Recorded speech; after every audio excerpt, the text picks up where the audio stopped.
un bel échantillon de la diversité de notre liste. Une femme, un homme, un citadin de la campagne. Ils ont fait de leur quotidien, ils luttent au quotidien pour plus de justice sociale et remettre au cœur de nos préoccupations l'humain. Je vais pas être poli, je vais appeler les hommes d'abord. Donc notre premier intervenant est bordelais, vous le connaissez pour son combat contre l'ubérisation de notre société. Il est à l'initiative du premier syndicat, la CGT des coursiers à vélo. Il a monté aujourd'hui une scope de coursiers, c'est Arthur Ray.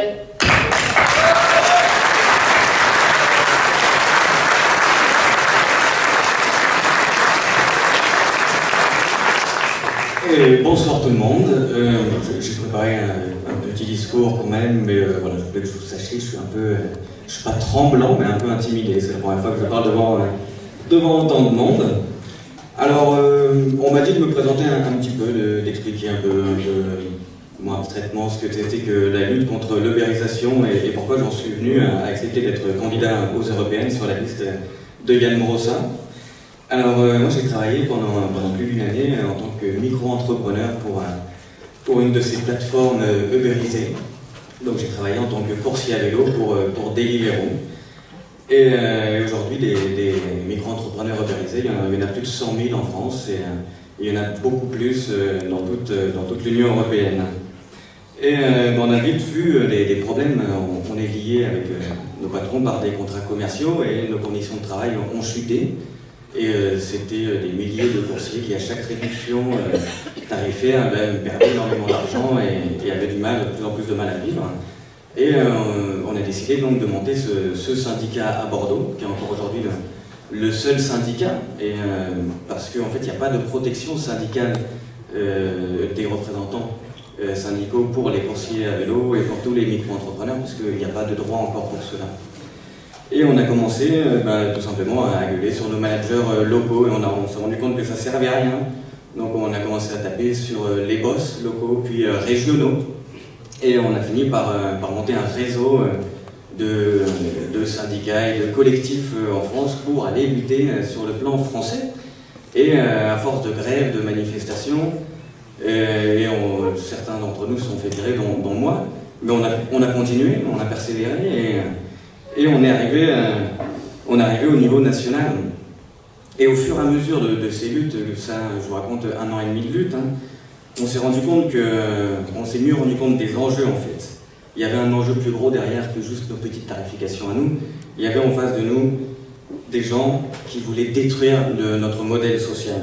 Et ces forces qui sont à l'œuvre, il faut les nommer, en fait ce sont des plateformes multinationales du capitalisme. Et elles sont là pour détruire les droits sociaux qui ont été acquis et dont le Parti communiste peut être fier d'en avoir été le leader à sa création. Et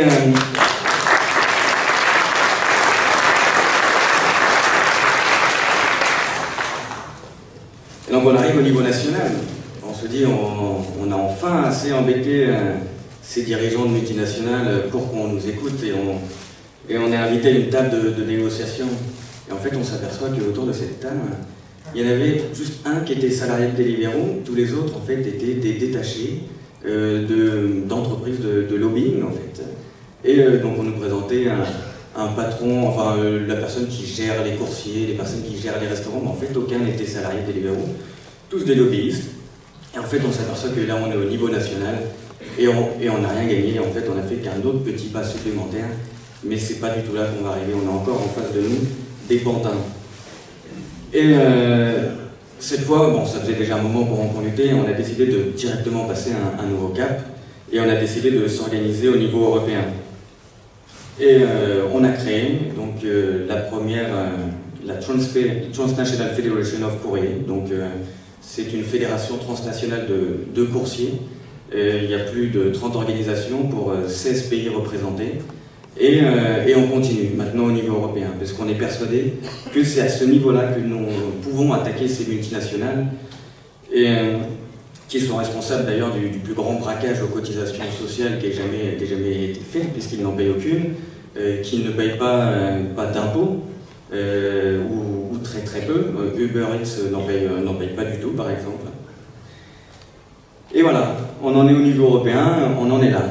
Et c'est dans ce cadre-là que j'avais rencontré d'ailleurs Yann Brossa à Paris avant d'imaginer un jour pouvoir être candidat sur une liste des européennes. On n'a pas gagné aujourd'hui. Nos tarifications baissent encore. On se fait virer encore quand on lutte. On a toujours du mal à avoir cette représentation syndicale forte, aidée par des droits sociaux de représentation. Mais on a appris beaucoup de choses. On a appris que lutter seul, ça valait rien, que ça servait à rien d'être beaucoup dans sa propre ville quand on s'attaquait à énormément plus gros que soi. On s'est rendu compte qu'il fallait aller sur ce terrain national. Et surtout ce cheminement, je tiens à remercier énormément la CGT, dans lequel on a créé ce syndicat, et le Parti communiste français, qui, pendant nos manifestations, sont venus naturellement nous voir, nous accompagner, nous proposer une aide qui a été essentielle à l'élaboration de notre combat aujourd'hui et de faire en sorte qu'il en soit où il est. Et qui va nous aider, qui va continuer à nous aider à lutter à l'échelle européenne pour lutter contre ces entreprises qui braquent ces cotisations, qui ne payent pas leurs impôts. Et nous allons aussi élargir ce combat pour limiter tout ce qui est concurrence des statuts.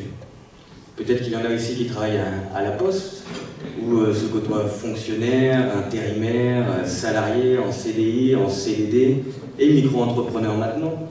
Et le but, c'est de créer une concurrence par le bas. Ces micro-entrepreneurs font peur aux fonctionnaires, font peur aux gens qui sont en CDI, parce que c'est un potentiel remplacement. Et on va limiter les gens qui vont vouloir s'insurger de conditions de travail qui vont toujours à la baisse, mis par cette concurrence. Et donc voilà.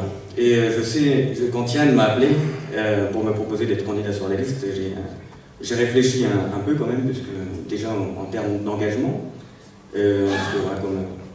comme l'a dit la camarade, on a créé une coopérative de livraison à vélo, on est à la 2e année d'exercice, ça me prend pas mal de temps. Et j'ai réfléchi et je me suis dit qu'il fallait absolument le faire, que c'était un autre moyen de mener ce combat, et je savais qu'avec le PCF, on ne se détournerait pas de l'objectif initial de protéger ces droits sociaux, acquis il y a bien longtemps. Et donc voilà, comme la plupart des candidats de la liste du PCF, je suis là car je représente une lutte, celle que je viens de vous décrire, et je ne suis pas le seul sur cette liste. Les grands combats menés aujourd'hui pour faire exister un monde plus humain sont dans cette liste. Je vais me permettre de les citer. Combat contre la domination des soi-disant propriétaires naturels d'un pays sur les réfugiés. Contre la domination de ceux qui produisent les soins pour ceux qui peuvent se les payer. Le droit de vivre en bonne santé est égal à toutes et à tous, sans regard sur ses revenus. Contre la domination du marchand sur la culture. L'accès égal à toutes et à tous à la culture est essentiel à l'égalité réelle.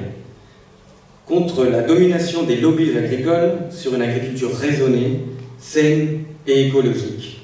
La lutte contre la PAC et son agriculture intensive, polluante, est essentielle à la mise en place d'une réelle transition écologique. Contre la domination des hommes sur les femmes.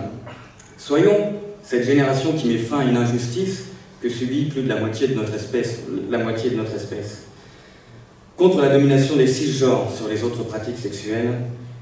Contre la domination par la force militaire, bien entendu. Et contre la domination du capital et de la concurrence sur les travailleurs et la valeur de notre production. Et sur cette liste, vous trouverez un ambassadeur ou une ambassadrice portant chacun de ces combats. Nous portons notre programme dans l'ADN de notre liste. Nous ne vous balançons pas des discours juste pour gagner des élections. Nous vous racontons notre vie de combat pour une société plus juste. Voilà pourquoi nous sommes sur la liste de Yann Brossa. Et si le PC a sa place dans les usines, les champs et dans la rue, il faudra qu'il ait sa place au Parlement et nous y mettrons du cambouis, de la terre et des pavés. Merci.